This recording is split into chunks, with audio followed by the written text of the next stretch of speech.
Bienvenue à San Francisco. Alors vous le voyez, on n'est clairement pas dans le plus bel endroit de la ville. Mais c'est pourtant bien ici qu'a débuté, il y a un peu plus de 50 ans, la plus célèbre des courses-poursuites du cinéma. Bon, l'endroit a un petit peu changé, hein.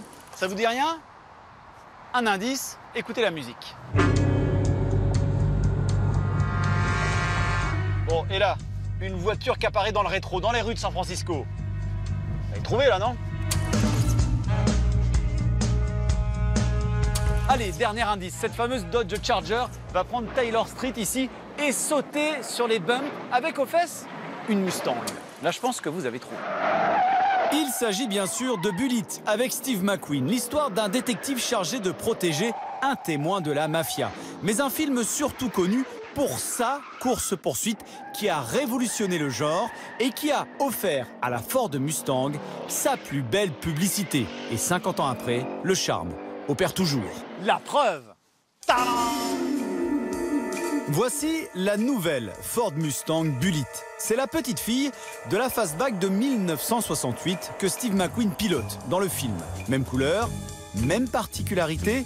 Pour la première et unique fois d'ailleurs dans l'histoire de l'automobile, un constructeur a créé une voiture en se basant uniquement sur celle utilisée dans un film. Toutes les références à la première Mustang Bullitt sont là. D'abord, la couleur, hein, ce vert sombre, ce Highland Green si caractéristique. Et dire que la Mustang dans le film aurait dû être rouge vif, un peu trop voyant pour Steve McQueen. Les jantes aussi qui rappellent les American Racing, si caractéristiques également. Et puis le pommeau de vitesse blanc, hein, façon Bakélite, ça aussi c'est dans le film. Mais surtout cette voiture est complètement anonyme. Regardez, il n'y a pas de cheval galopant, ni de logo Ford sur la calandre. Et ça, également, c'était une volonté de Steve McQueen à l'époque d'enlever tous les logos sur sa Mustang. Mais pourquoi l'acteur a décidé d'agir de la sorte? Il n'y a pas de logo Ford car Steve McQueen voulait que la voiture ait l'air simple. Une voiture qu'un policier aurait pu s'offrir à l'époque. Il n'y a jamais eu d'histoire de publicité avec Ford. Il fallait juste que la voiture soit banale finalement. Alors on sait tous que c'est un muscle car, mais il fallait un véhicule qui paraisse ordinaire. Et d'un manque de visibilité, Ford en a fait un atout marketing depuis presque 20 ans car ce n'est pas la première Bullitt. Il y eut celle de 2001 avec les logos Mustang, puis celle de 2008 sans les logos, mais avec toujours les mêmes caractéristiques. Seule liberté de Ford sur les versions 2008 et 2018, les écussons Bullitt sur l'arrière de la voiture et sur le volant. Bon, quant à la conduite, eh bien, comme dirait l'autre, c'est dans les vieux pots qu'on fait la meilleure soupe. Alors au volant, une nouvelle fois, tous les ingrédients de la recette Mustang sont là. Grosse bagnole, gros moteur, gros capot, le tout qui part sur les roues arrière. La Mustang Bullitt a été portée à 460 chevaux. 0 à 100, 4 secondes 6, Vmax environ 260 km/h, avec une bonne vieille boîte méca à 6 rapports. Qu'est-ce que vous voulez, ça marche à tous les coups, hein, une Mustang comme ça. Et puis, on a beau essayer, réessayer, réessayer ces voitures. Écoutez.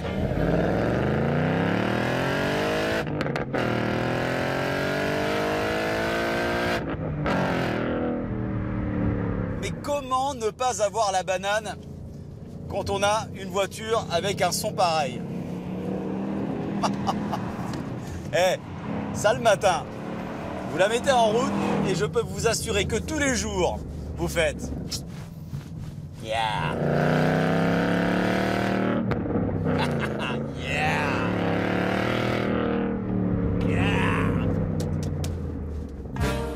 D'autant que Ford a fait de cette Bullitt une édition limitée. 82 exemplaires seulement pour la France, tous vendus depuis longtemps avec un prix de 54 900 €.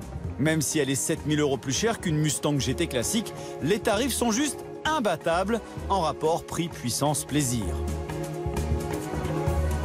Et lorsque vous retournez dans les rues de San Francisco avec cette voiture, vous revenez tout simplement 50 ans en arrière, malgré la circulation, les feux rouges et les stops que Steve McQueen n'a évidemment pas connus à l'époque. vrai que lorsqu'on monte et on descend ces bumps à San Francisco, on se dit qu'à l'époque, les deux cascadeurs, les deux conducteurs lors de la course-poursuite, et parfois McQueen, ça a dû leur faire un petit peu bizarre quand même. Regardez, on a Alcatraz là juste devant, c'est juste magnifique, mais en revanche c'est vrai, on n'y voit absolument rien. Et arriver à bloc avec une vieille Mustang et une vieille Charger, ça devait faire un petit peu bizarre quand même. Oh, wow.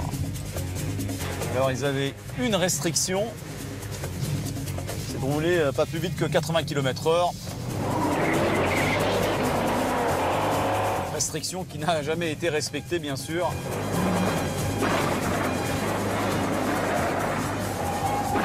Ce qui explique pourquoi sur les 3 Mustangs utilisés lors de cette course-poursuite, une a complètement été détruite. Et vous allez le voir, l'histoire des 2 Mustangs restantes de cette course-poursuite est digne d'un film hollywoodien.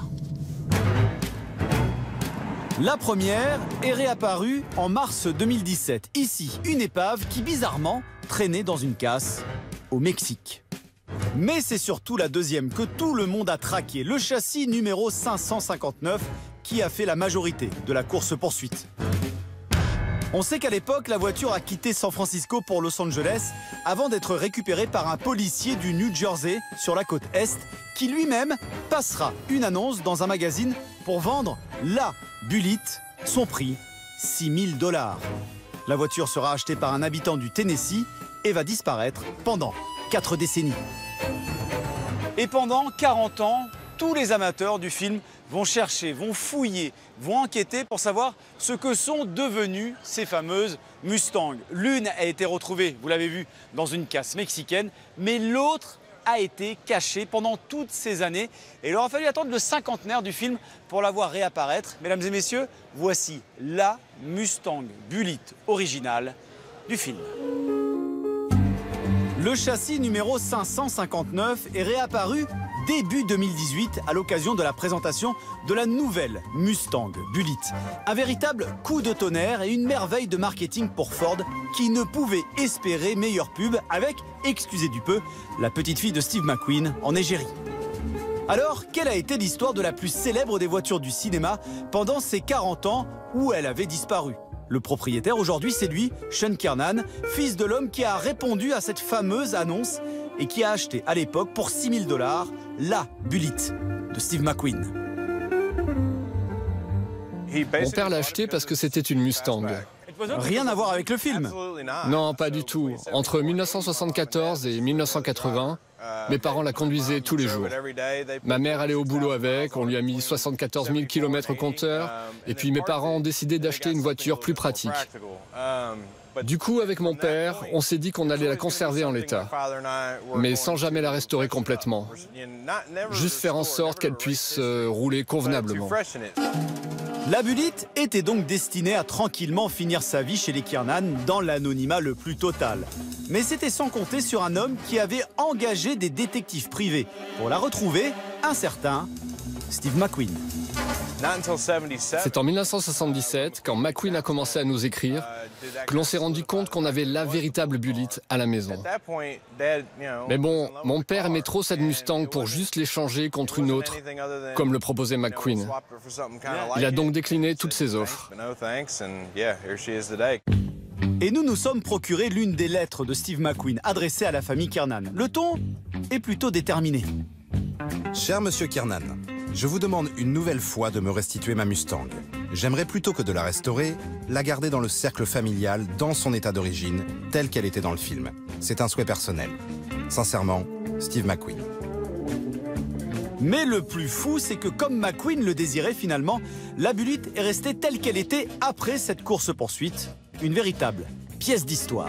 Et imaginez-vous, c'est dans cette voiture que Steve McQueen fait la fameuse marche arrière dans la course-poursuite. Il était installé là-dedans, il y a 50 ans. C'est fou, Alors pourquoi Steve McQueen voulait absolument récupérer cette voiture? L'acteur en avait des dizaines, mais rarement celle de ses films. Nous sommes allés poser la question à son fils, Chad McQueen. Je pense que mon père était nostalgique de cette voiture.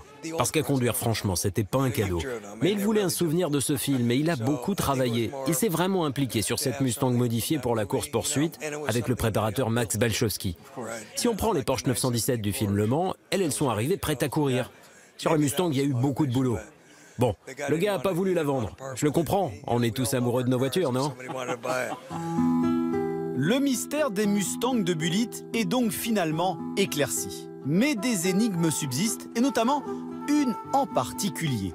Une question sur laquelle commencent à se pencher sérieusement les historiens et les chercheurs d'or automobiles. Mais où est donc passé l'autre star de la course-poursuite, la Dodge Charger des méchants? Vous le voyez, 50 ans après, on n'a encore pas fini d'entendre parler du film Bullitt.